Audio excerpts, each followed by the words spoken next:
You have watched keys change hands, decisions, rooms, names on paper. Even the family stories retold now by someone younger, a little wrong. And somewhere inside you a quiet question has formed, one you have never said out loud. What is still mine? More remains than you have been told. I am 87 years old, and I have sat with that same question at my own window. Work ended. The telephone got quieter. Strength changed its shape. Chairs emptied. People began deciding what was best for me. So I counted. 5 things. 5 things no child, no institution, no stranger, and no yesterday can take out of your hands. By the time we are done, you will be able to name all 5. Come closer to the fire a moment, while the light is still good. I'm not telling you that nothing was lost. Plenty was lost, and I will not call it something gentler to spare you. I'm not telling you that the house comes back, or the strength, or the years, or the person who used to answer on the second ring. And I will not hand you away to control what happens next, because nobody owns that at any age. So the question is not, what did they take from you? The question is, what did they never once have the reach to take? There were 5. They were never on the table. They were never anyone's to move. My grandmother had a saying she used when the wind took the wash off the line, or when the county paved over a road she had walked her whole life. She would say, "Nobody can carry off what has no handle." Do you know what I thought that meant? For 40 years, I thought she meant some things are too heavy to steal. She meant the opposite. She meant that a house has a door and a door has a knob, and anything with a knob can be turned by another hand. But there are things in a life with no handle on them at all, no latch, nowhere to grip. Those things stay, and they stay whether you are strong or tired, wanted or forgotten. 5 of them. Let me walk them with you one at a time. Here is the first confession, and the first thing that is yours, your attention. I say confession because I gave mine away for years without once being asked. A man I knew, Walter, kept a television going from the moment his feet hit the floor until he fell asleep in the chair. He told me it kept the house from being so quiet. One afternoon in October, his hearing aid gave out and the noise went to mush, and he turned his chair toward the window instead. Rain on the glass. He watched it for an hour and told me later it was the first hour he had spent anywhere in a year. Sunlight does not save itself for a better wall. It belongs to whatever it is touching right now. My grandmother said it shorter. Where your eyes rest, a piece of your life rests. So I began doing one small thing. When someone speaks to me now, I put down whatever is in my hands. Why? Not to be polite. Because that is where I am choosing to spend a piece of what is left. Before I give you the second, let me set one thing down beside you. I wrote a small book called The Native Way. It is the long version of what I'm telling you here, the quiet practices, put down plain enough that a tired person can read one page and stop. The link is in the description underneath this video. No pressure at all. I am here either way, and nothing in the next hour depends on it. Some folks like having the words on paper where they can go back to them at 3 in the morning, which is when most of us do our real thinking anyway. I know some of you have been pitched to your whole life by people who called it caring. This is not that. It is one old man's notes, and it will still be there next week if today is not the day. That is all. I said I would not stall us.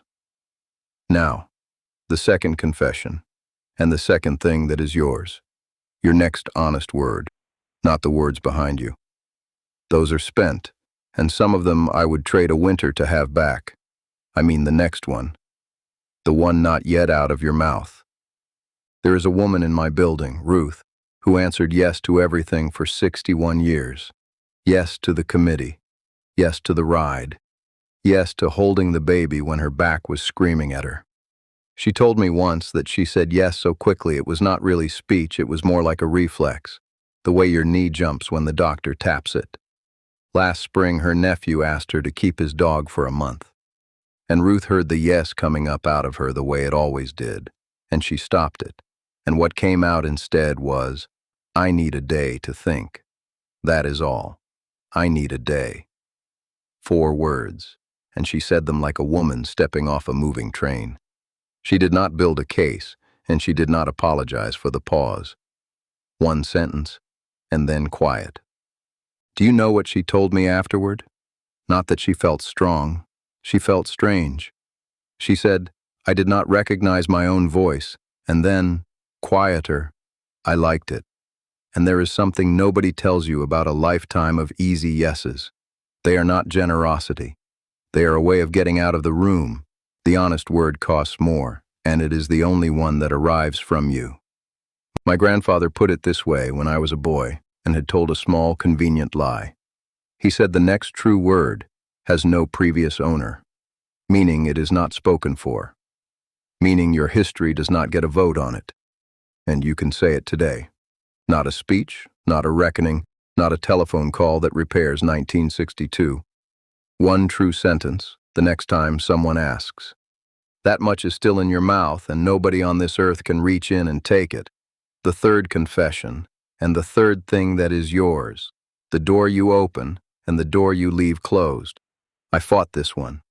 I thought a good man's door stood open to everybody, always, and that closing it made you the kind of old person children whisper about in the car on the way home. Then I watched my friend Samuel do it better than I ever did. His grandson started coming by on Saturdays, mid-morning, with 2 coffees and no particular reason. And Friday, Samuel kept for himself. Nobody in. The radio off.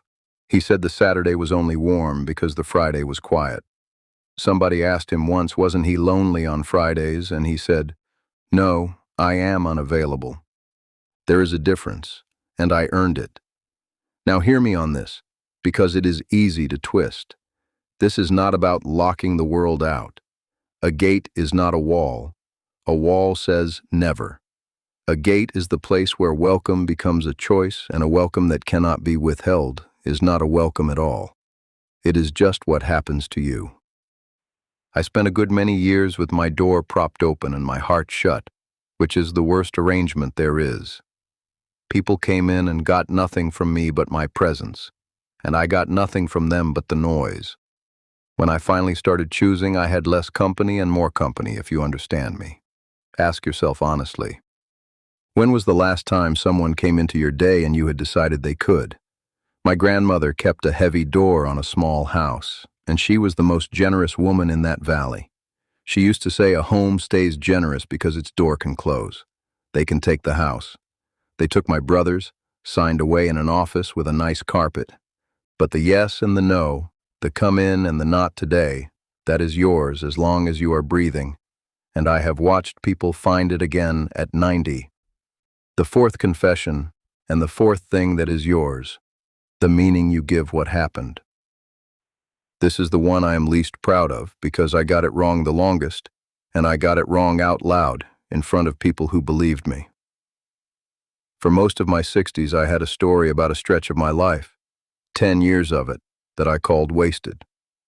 I said the word so often it wore a groove. Wasted years. And every time I said it, I was not describing those years.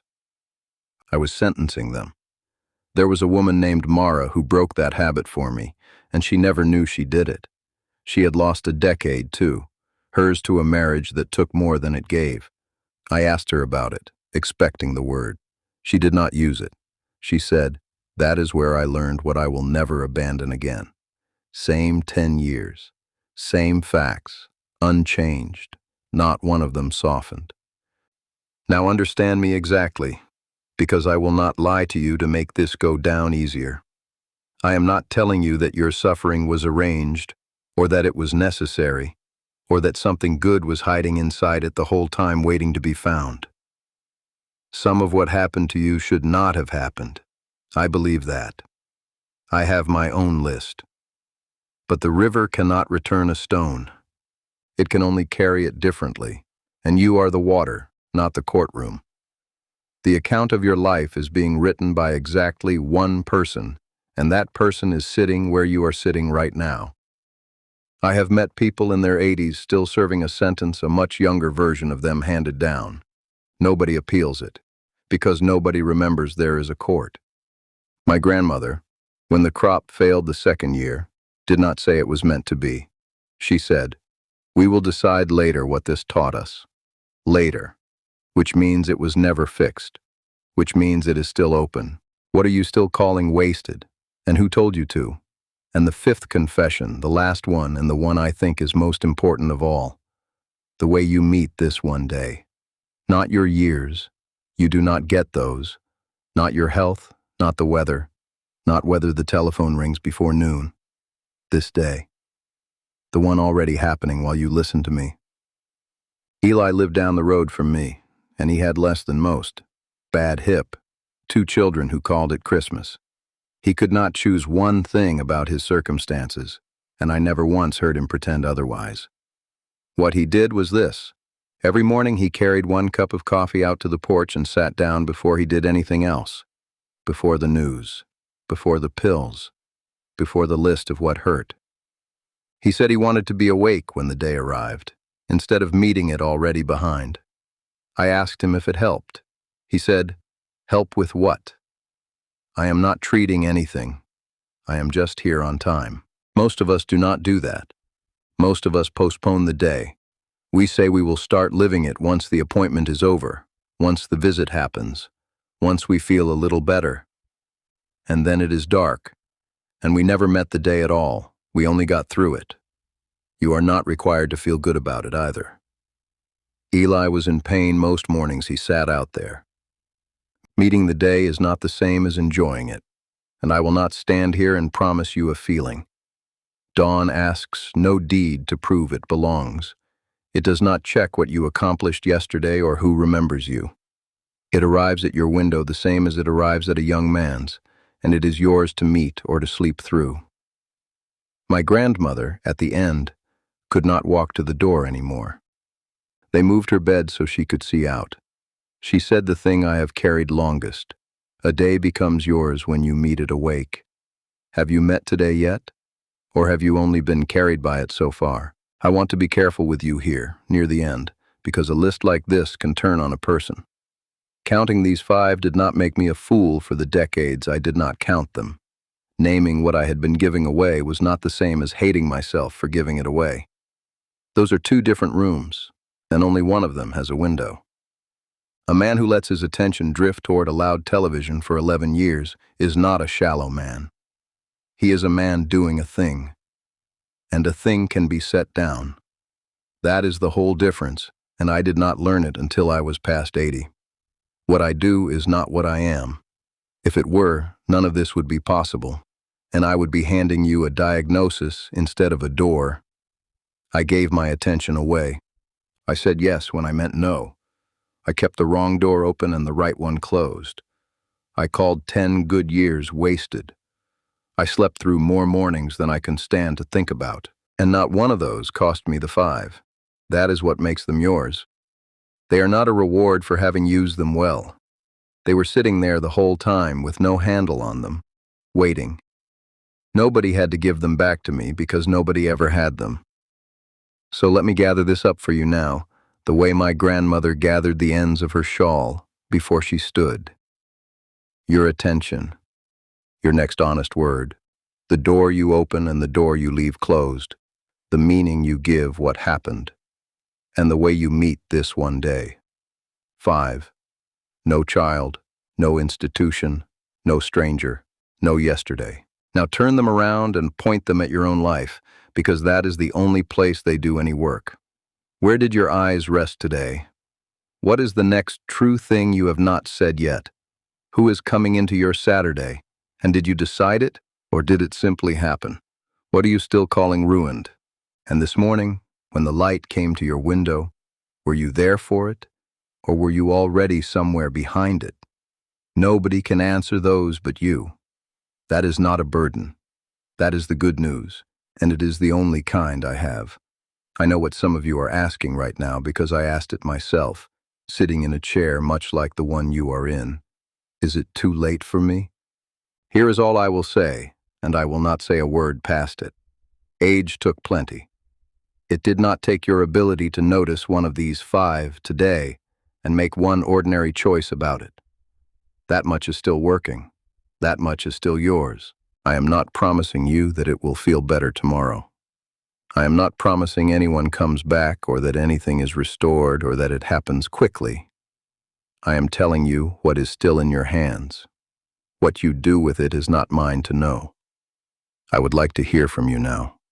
Of these 5, tell me which number landed closest to home, the first, the second, the third, the fourth, or the fifth, and tell me down in the comments, in your own words, not fancy ones. I read every one that arrives, and I am an old man with time and a chair by the window, so yours may be the one I sit with longest. Stay a while. Come back and sit with me again tomorrow, and we will keep the fire going. Go gently.